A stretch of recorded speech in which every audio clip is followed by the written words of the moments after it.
Kim Jong Un और नरेंद्र मोदी में आज बहुत ज्यादा अंतर नहीं रह गया है और ये मैं ऐसे ही नहीं कह रही हूं।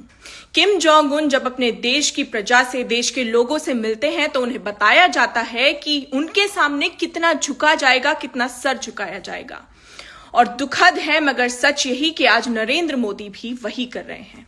2 दिन पहले नरेंद्र मोदी आईआईटी दिल्ली के एक प्रोग्राम में गए और द टेलीग्राफ की एक रिपोर्ट के मुताबिक वहां बच्चों को, आईआईटी दिल्ली के छात्रों को यह बताया गया, ये डायरेक्शन दिए गए कि नरेंद्र मोदी के आने पर उन्हें कितना सर झुकाना है, कितना खुद झुकना है। आप सोच सकते हैं हम इस देश को आज भी लोकतंत्र कहते हैं, मगर क्या किसी भी लोकतांत्रिक देश का प्रधानमंत्री, जो खुद को प्रधान सेवक कहता था एक वक्त पर, ऐसा करेगा? क्या किसी भी देश के वोटर्स को यह बताया जा सकता है कि जब प्रधानमंत्री आएंगे तो उन्हें कितना झुकना होगा?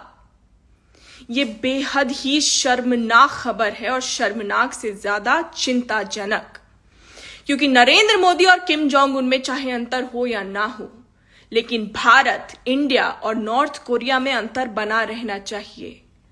भारत को लोकतंत्र बनाए रखना हमारी जिम्मेदारी, और किसी भी लोकतंत्र में ये नहीं चल सकता कि जिस प्रधानमंत्री को हमने ही गद्दी पर बिठाया है, हमने ही सत्ता में पहुंचाया है, वो हमें ये बताए कि हमें उसके सामने कितना सर झुकाना है।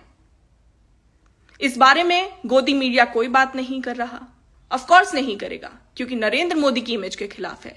लेकिन आपको ये सवाल पूछना पड़ेगा कि क्या भारत आज सच में लोकतंत्र बचा भी है, या नरेंद्र मोदी अपने आप को राजा दिखाने में, इस देश को बर्बाद करने में पूरी तरीके से तुले हैं?